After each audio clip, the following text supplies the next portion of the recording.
Good evening, everyone. Welcome to our final episode of our Business Unusual series.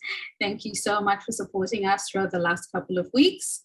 And the final guest that we have today is Kelvin Mureithi of Makao Group. Hi, Kelvin. How are you? Very well, thank you. Thanks for having me here today. I'm looking forward to the conversation. Excellent. So before we commence our Q&A session, I'd like to first acknowledge the traditional owners of the land upon which we meet. I'm on the Wurundjeri land of the Kulin Nation. I pay my respect to their elders past, present, and emerging. Always was and always will be Aboriginal land. So Kelvin, tell us more about yourself. Who is Kelvin Mureithi? Yeah, it's a straightforward question, but I've always struggled to answer that question because, there are a lot of dimensions to me. But from a professional background, I'd say my training is in mechanical engineering.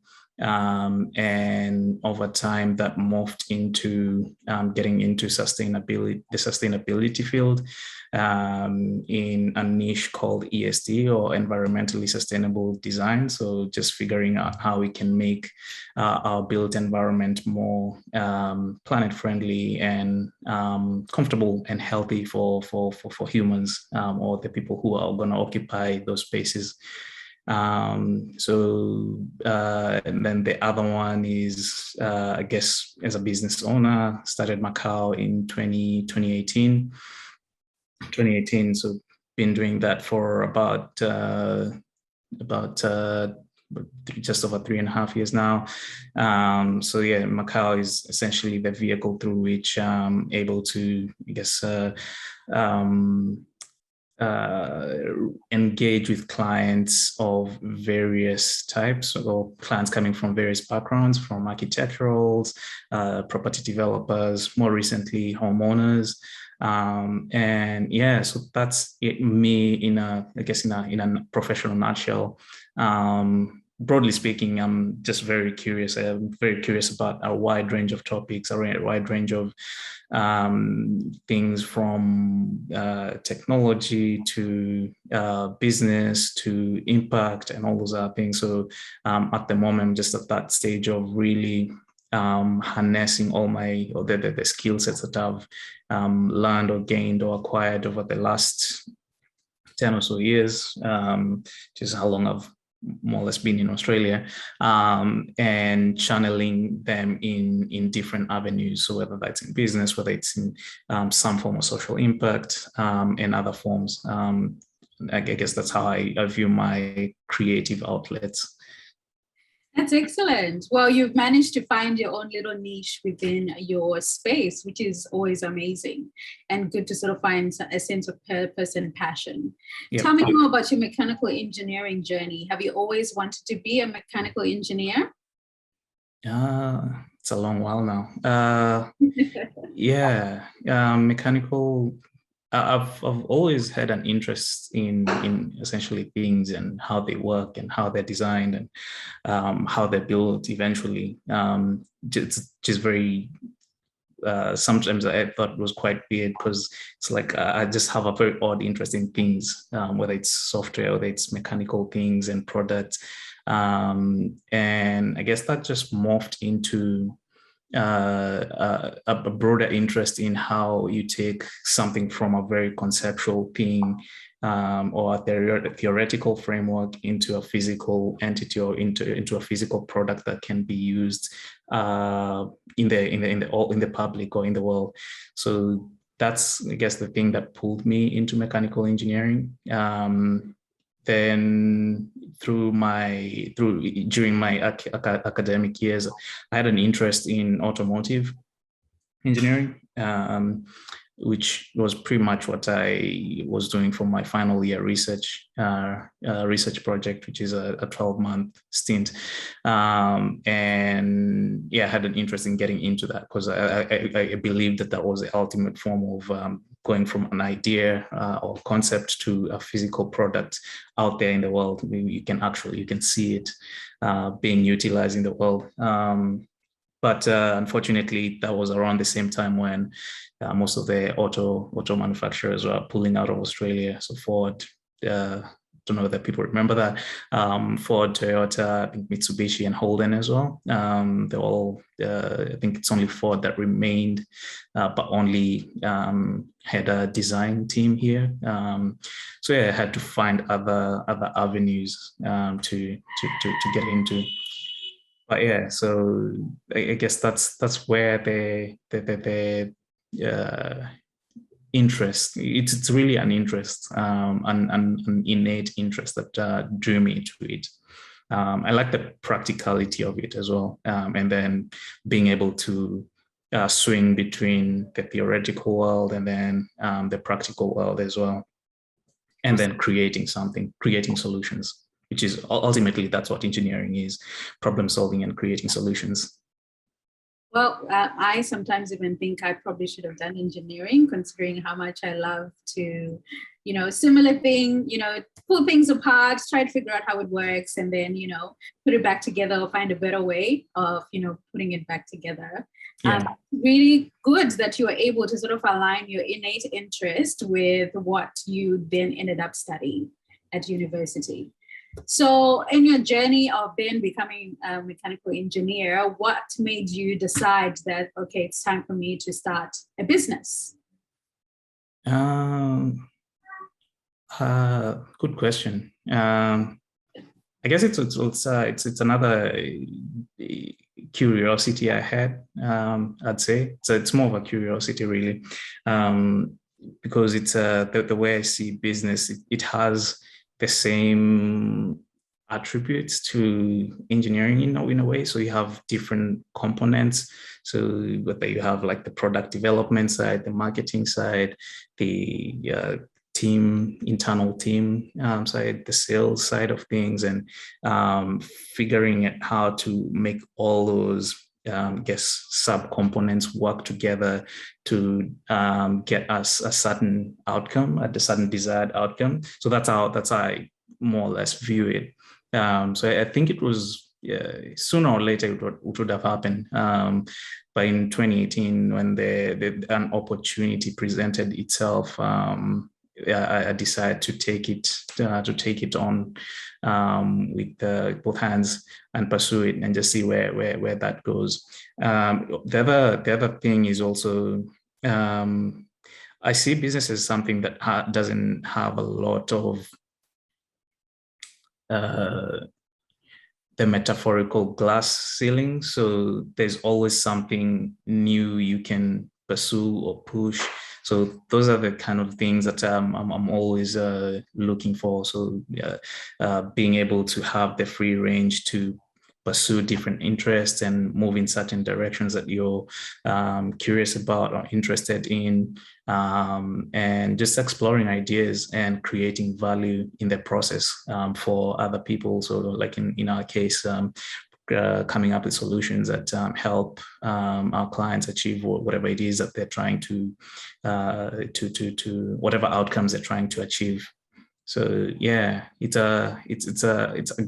comes from a very internal point, and at the moment it feels like I've just gotten to that point where I've kind of figured out, okay, so this is how the different components work, and now this is how you can bring them together to get the best outcome. So yeah. Excellent. Well, it does sound like you are using your engineering background to then engineer your own business and try and understand all the different components and how they interact and work together. So kudos on you. Now, 2018 also coincides with your participation with the Incubate hackathon back in 2018. How was that experience for you, and how did that influence your business?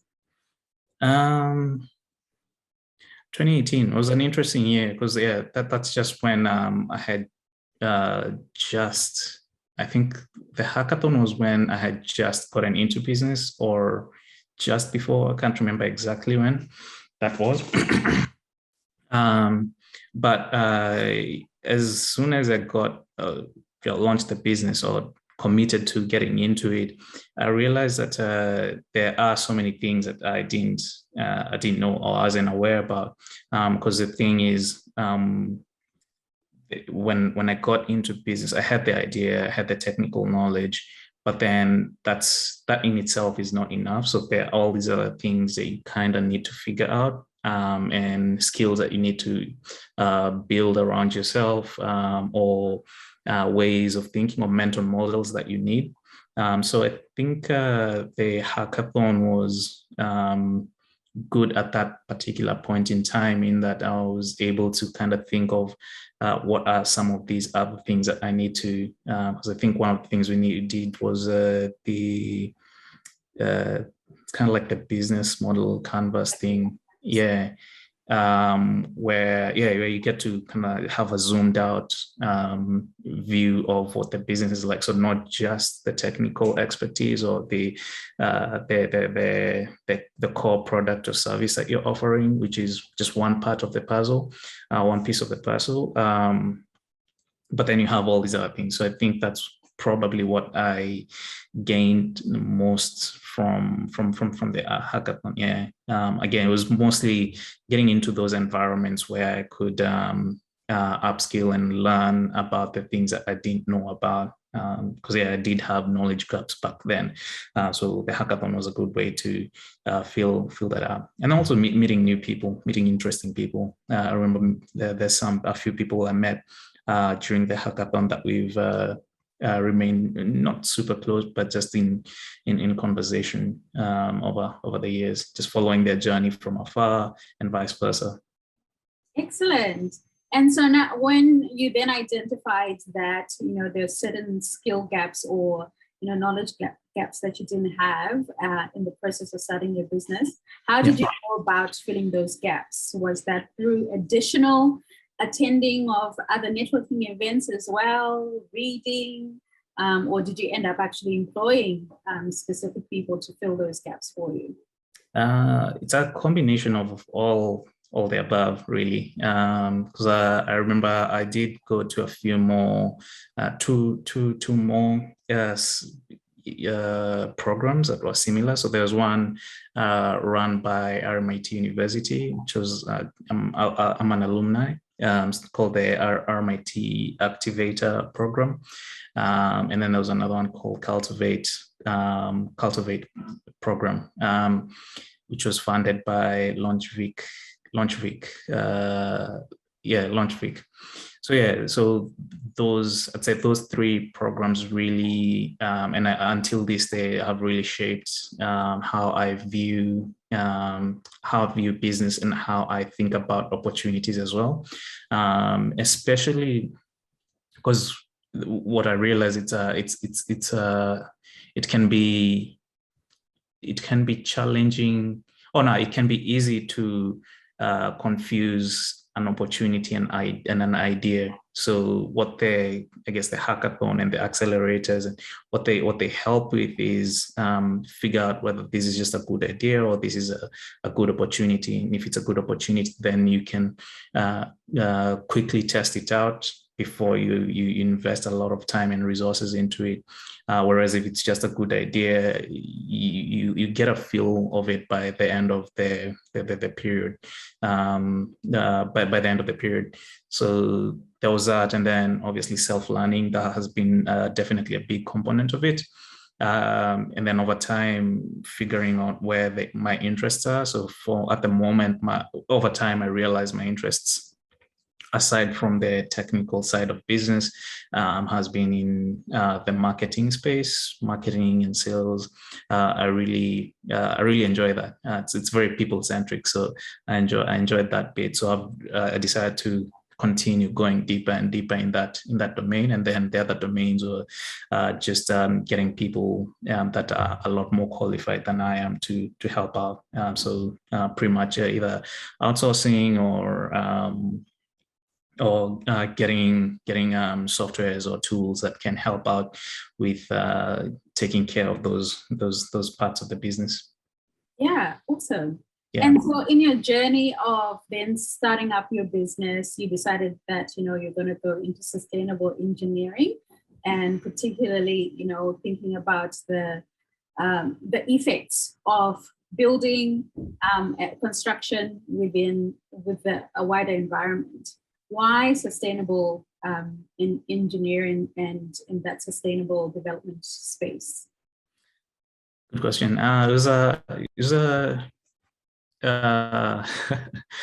was a very I think that was the first time I made a career decision based on I guess logic and thinking it out, rather than just pursuing what I was passionate about. So after I saw what was going on in the automotive industry, I figured that my two options are either to move to a country where the automotive industry is vibrant, or I switch to something that's a little bit more localized here in Australia. So that's when I started to look at the various industries that they still have that element of different components coming together to build something bigger than the sum of the parts. So the first interest was getting into what's called building services engineering, and then the other option was getting into a small field, not a small field, like a field that was relatively young at that particular point in time, but then had a massive opportunity to grow over time. And I thought that's what renewable energy space would have been. And then one of my mentors mentioned that there's this niche called ESD, which is essentially how to integrate sustainability principles into the built environment. And that's when I felt as if the two had merged, because it was still taking off. It wasn't a very well recognized field at that time. There were no university courses or anything. There were no. It was a very young, not very young. It had been around when I got in. It had been around for a while, but it wasn't a very well structured industry. So I thought that was in line with what I was interested in, and yeah, and then got a good fortune. I was able to get an internship, which evolved into a full-time position, and that's how I got my introduction to the industry. In terms of sustainability, or why sustainability, it's really, I feel like it really taps into, naturally I tend to think in systems and how different things interconnect or interrelate, and how one aspect of a system can have an impact on something that's not even within the system. So for example, with the buildings, they do need, they consume energy, which we use for our appliances, heating, cooling, and all those other things. But then where does that energy come from? And how do we essentially, how do we, in a way, yeah, where does that energy come from? What's the source, and what are the implications of getting it from source A versus source B, which is, say, non-renewable resource versus a renewable resource, and then what are the long-term implications of that? So yeah, it's really, I found that it really taps into that aspect of thinking in systems, both from a single system, which is just one building, and from a macro system as well, when you're looking at something much bigger, like say a city or something like that, and also the impact that we have not just immediately on the occupants of that building, but also, say, now when we talk about things like climate change, which is a much bigger picture topic or question. That's very interesting. And I know you mentioned that, your mentor, played a part in, helping you navigate your direction with your interests in your business. How big of a role has your mentor been in your overall journey? And do you have just one mentor, or do you have several people that you reach out to for insights? Several.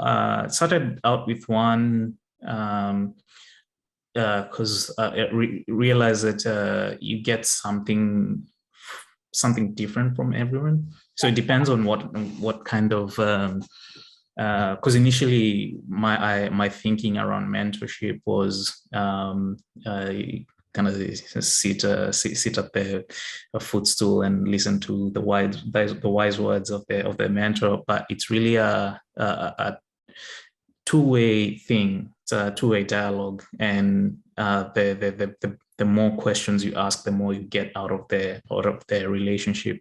And I do believe that a lot of the progress that I achieved was. There's no way to prove it, but I think that a lot of the progress I achieved over the years was really fast-tracked because of the mentors I had. There's one particular one I met through a program by an organization called Leadership Victoria. They had a program called the African Leadership Development Program. And through the program, I met a mentor who's been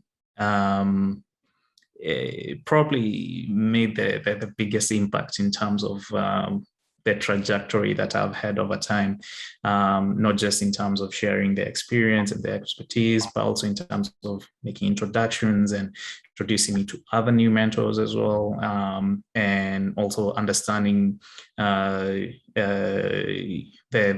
blind spots that I may have, because naturally I do tend to see opportunities, but sometimes I may overlook some of the roadblocks or the potential downsides or something. So having a mentor as a sounding board has been really helpful in that regard. So just to balance that out. So now be able to take a step back and like, okay, so these are the potential challenges I may face, and this is how I might overcome those challenges. So it's probably, I would say definitely, if not the biggest, then it's definitely in the top two in terms of the impact that having mentors has had over the years. And it's something that I still cultivate and something that I still really embrace and pursue. So every time I get into a new domain or in a space that I'm not familiar with, first thing I try and do is seek out someone who's been in that space for a lot longer and try and build that relationship with them.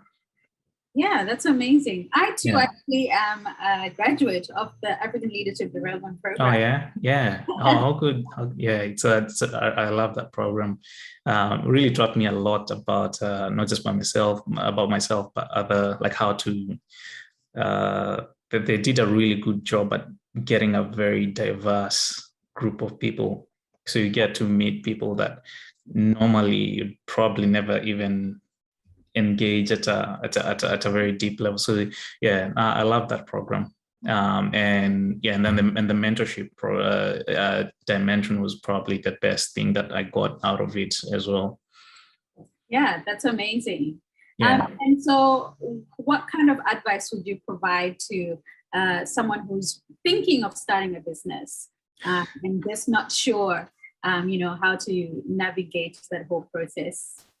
Advice. I'm good. I'm not good. I don't think I'm good at giving advice, but I'd say. Let me rephrase it. What have been your learnings through your journey of starting a business? Yeah. I'd say probably the one learning that probably took me a while to recognize is really playing to your strengths.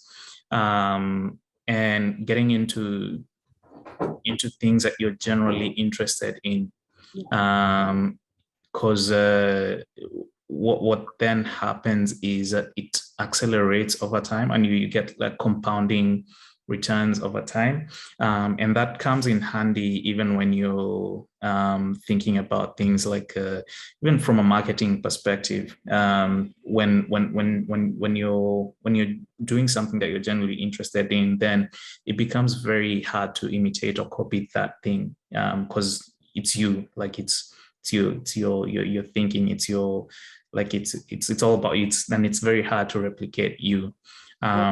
So funding is something that you're generally interested in, and if it's not something you're interested in, it's something that at least plays to your strengths rather than trying to bring your weaknesses up to speed. There's so many ways you can offset your weaknesses, which is partly what being in a team is all about. But yeah, playing to your strengths, and then the other one is just really being able to not confusing ideas and opportunities, because you can waste a lot of time fiddling with things that seem good on paper but don't really materialize in the real world, the quote unquote real world, and that's what programs like the hackathon or any other accelerator programs can really help out with. And then the last one is probably it's really about people, really, because at the end of the day, it's the connections you build with people, the people you surround yourself with. So either people you can either learn from, or you can bounce ideas off. So learn from would be someone who's say a few, not too far ahead. So if you're starting a business, if you look at Elon Musk, will be it's quite ambitious. But looking at someone who's maybe say 4 to 5 years into their journey, because their learnings are still very fresh. So the value you can get from them is it's kind of like when learning to drive. If a rally driver is teaching you how to drive, it would be different compared to someone who's just doing casual runs or deliveries around. Yeah. So yeah, it's just someone who's a few steps ahead, and then also people who are your peers, so people who are roughly around the same level, because then you can bounce ideas off, which again, things like the hackathon are really good at that, because you get to meet other people who are just starting out as well. So over the first, say, 12 months, you're able to bounce ideas off each other. Oh, this is what's right, this is what I'm considering, and just enriches the experience as well. And yeah, and then mentors as well. That's the other people that I mentioned. Just finding people that can add value in, especially in those areas that you're either not strong in or unsure, or you want to grow into. Yeah, just finding mentors that can help you along that journey. Yeah, I like that approach. So staying authentic, playing to your strengths. Yeah. Because when you do that, you're easily able to be motivated and to build that momentum, because it's something that you like, that you enjoy, that you're interested in. So highly unlikely that you'll start weaning off in terms of the interest of trying to pursue that. I like the concept you talked about. There's a big difference between an idea and an opportunity. Yeah. Because you may have all good ideas, but if they're not solving a problem, then there is always a challenge in being able to execute it. True. I think one of my mentors mentioned that there's most ideas we tend to think of ideas as mice, but ideas are elephants. So usually when you think about it, you think it's just, I'm gonna play around with this tiny thing here, but there's a whole mountain of things that come into play once you start pursuing that idea. And that's why being able to distinguish between what's a good opportunity and what's a good idea, or what's just an idea, really comes in handy, because the work involved in both is quite is more or less similar.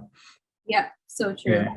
And especially in the early stage, the reason why that's important is in the early stages, when resources are not, unless if you're venture funded, then it's a different case. But when you're say bootstrapping or self-funded, then being very conscious of how you allocate resources, which is essentially your time, your money, etc., is very important. So and that's where being able to distinguish between the two really helps. So true. And I also like what you mentioned about, having a mentor. So two types of mentors or networking connections, where you have someone who's, 4 or 5 years ahead, so you can sort of learn from them, but also someone who's in a similar level, so peer mentoring, so that, you can sort of work together and sort of bounce off ideas as well. And which is a really, really good concept. And networking, again, it's always a challenge, trying to identify people who are in a similar space. And so, yes, you're correct. Going to events like the hackathon, accelerator programs, networking events, you then get more connections with people. Learn from other people's journey as well. Yeah. Yeah, that's very true. Or even the mistakes that people, I think I learn more from the mistakes that people do than rather than the successes. Because success is very hard to replicate, because it's in most cases it's very unique to the individual. But failures tend to be quite similar. So if you see how other people are failing, then you can learn a thing or two. Exactly. Well, what were some of your failures that you've identified that you learned from through your own journey? They probably really goes back to that being able to distinguish between what's just an idea and what's an opportunity. So yeah, it took me a while to realize that, because generally I don't struggle to come up with ideas, so I can have multiple. So even this year, there's so many things that I've tried to pursue, but being able to cautiously, especially when you're trying to get into a new market, a new space, being able to pick and choose the right one, not the right one, but the one that has a longer lifespan and will probably yield some better results. So it's kind of like an organic approach to it. Which seeds can I plant that will bear fruit in that particular environment? So and also differentiating between whether that's like a fruit tree or is that just a vegetable. So if it's a vegetable, you probably they're very different. So being able to distinguish between the two, and aligning that to the longer term vision that you have. So that would probably be the biggest one. And then the second one is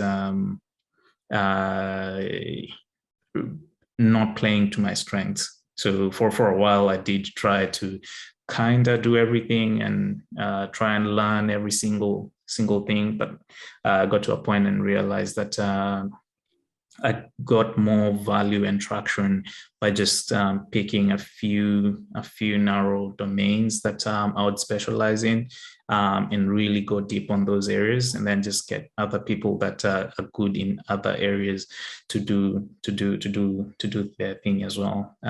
So yeah, so that's the second one. I think I would be further ahead if I had done that a while back. But yeah, so those would probably be the two main ones. Yeah, and absolutely resonate in, when you talk about, playing to your strengths, because if you don't, you end up spreading yourself too thin, and then you don't end up actually executing well. And so it's important for you to identify, okay, this is my strength, these are my weaknesses, and there's nothing wrong with having weaknesses. It's just then identifying, okay, so there's an opportunity for me to bring someone in who's an expert in that area to sort of help support. So yeah, and that whenever you're starting a business or starting on the business journey, you're always so guarded with your idea and your business, and sometimes it can be really difficult to sort of bring someone else along that journey, because again, it's your vision and your insights. It's very true. But yeah, over time you realize the great businesses are built on the execution side, not just the idea. We could have a brilliant idea, but if it's poorly executed, it doesn't go anywhere. And that's not just for small side hustles or small businesses. Even the larger corporations still struggle with that as well. So they might have a good idea, or what seems to be a good idea on paper, but it doesn't. Yeah, it doesn't. And then there are other factors that come into play as well. So it's not unique to just the small guys, but yeah, even when you scale up, it's the same. You get the same problems.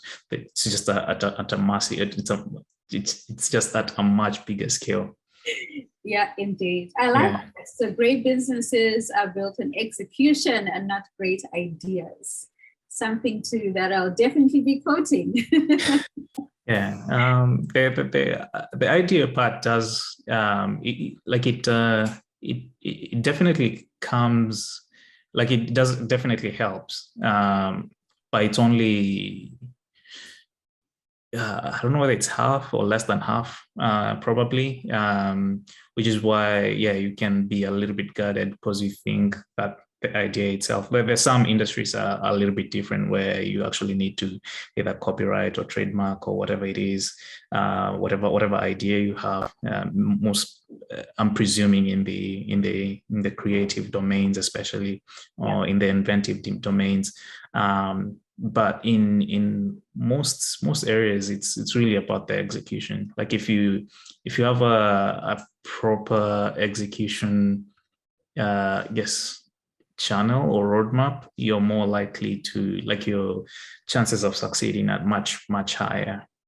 Yeah, indeed. Yeah, or rather, I should just say that's the observation I've had. Like there's some, so again, learning from other people's failures.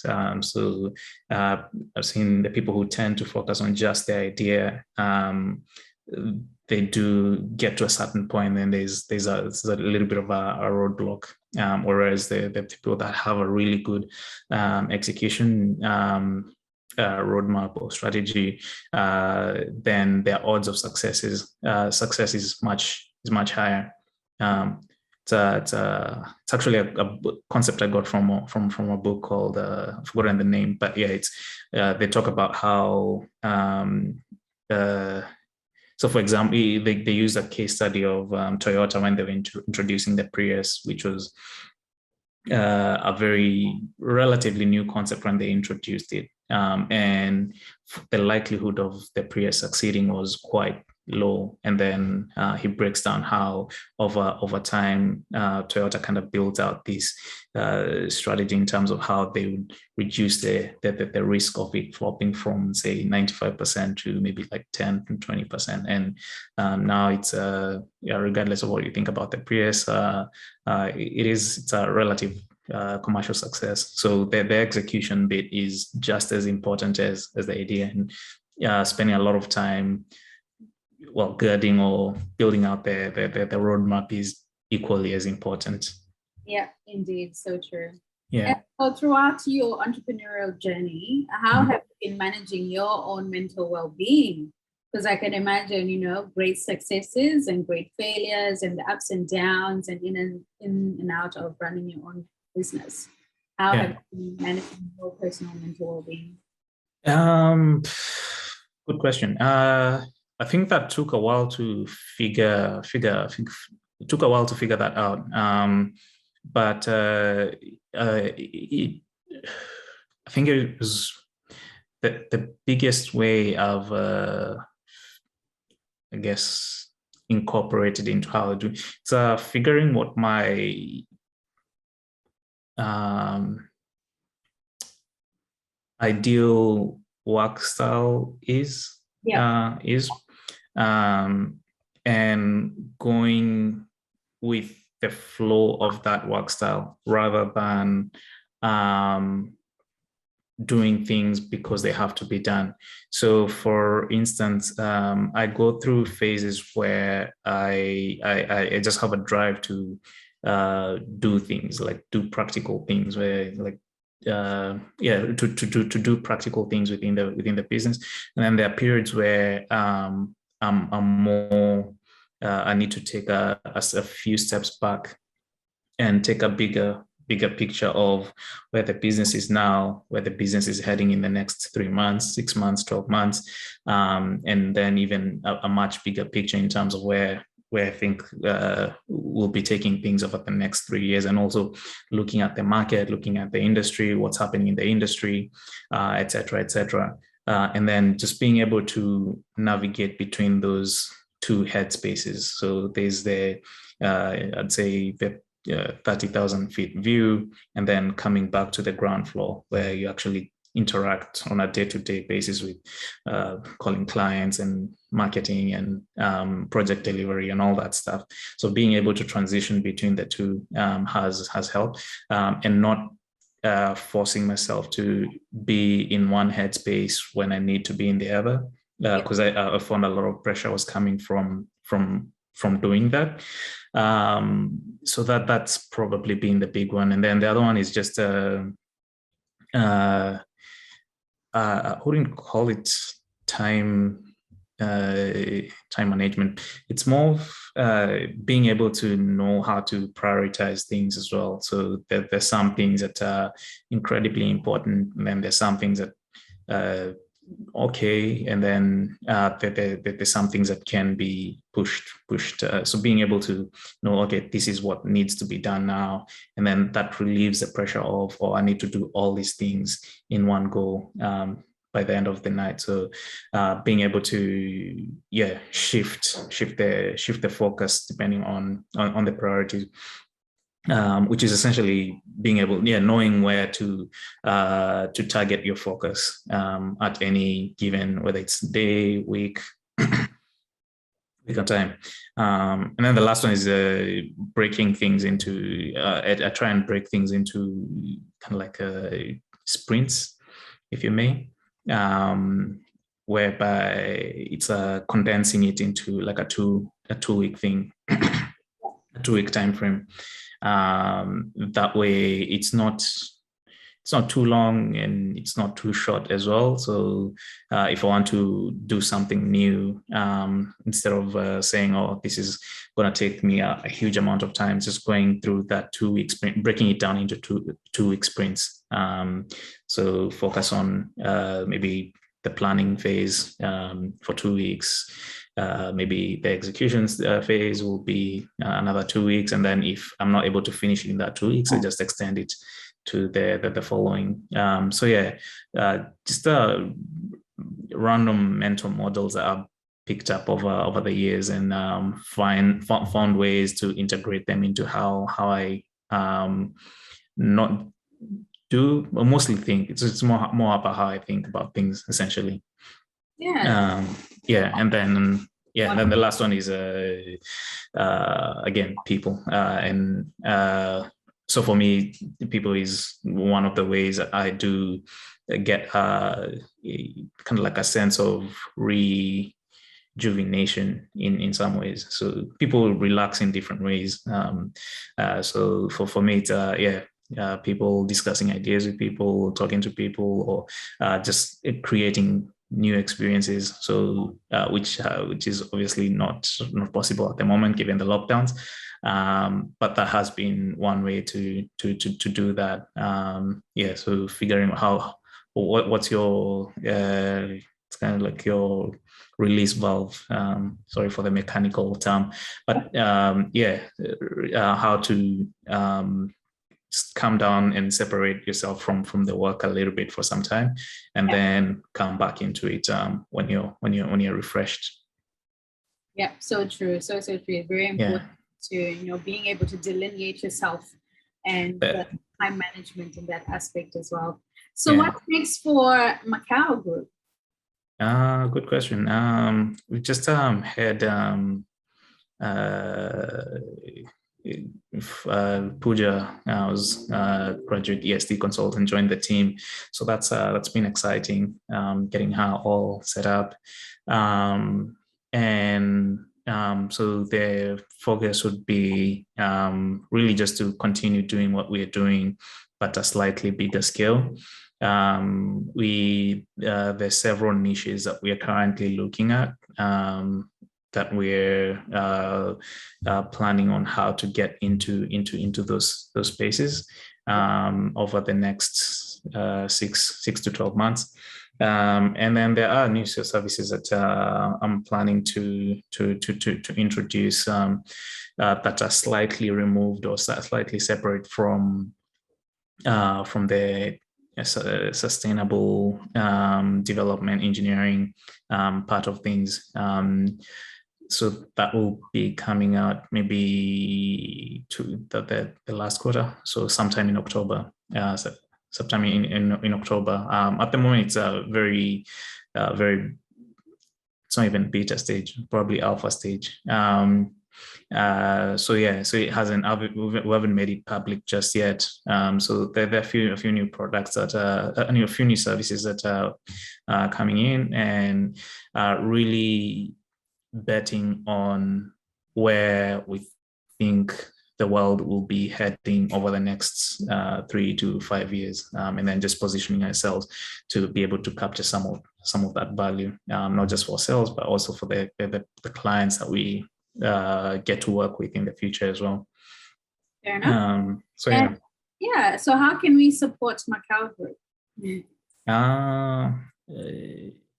If you're planning to, if you're a developer, if you're planning to build, you're planning to build your future home, we'll be happy to come in and have a chat with you and see how we can help you achieve whatever goals you're after, whether it's really the three areas we kind of look at, the health aspect of it, the comfort aspect of it. It's more health and comfort, which is how do you feel when you're inside your spaces.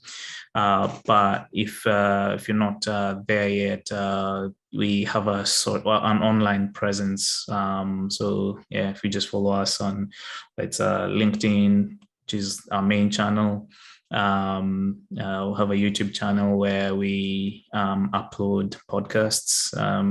If you're curious about what it is that we actually do, where we have a conversation with industry experts, just around topics of sustainability. And then on will be just if you just want to explore ideas in the built environment, will be keen to have a chat with you. The numbers on the website. So the website is probably the biggest communicating channel that we have. So in everything that we put out goes through the website first, and then to social media channels afterwards. So yeah, just keeping an eye on the website every now and then. Excellent. Well, thank you so much for sharing your journey, Kelvin. Really appreciate it and really enjoyed some of your tidbits and insights that you provided. And I'm pretty sure it's going to help someone out there who's been thinking about, starting a business, doesn't know where to start from or where next to go.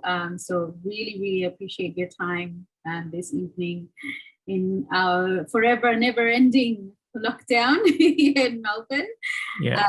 So yeah, really, really appreciate it. Thank you so much, Kelvin. Thanks for having me.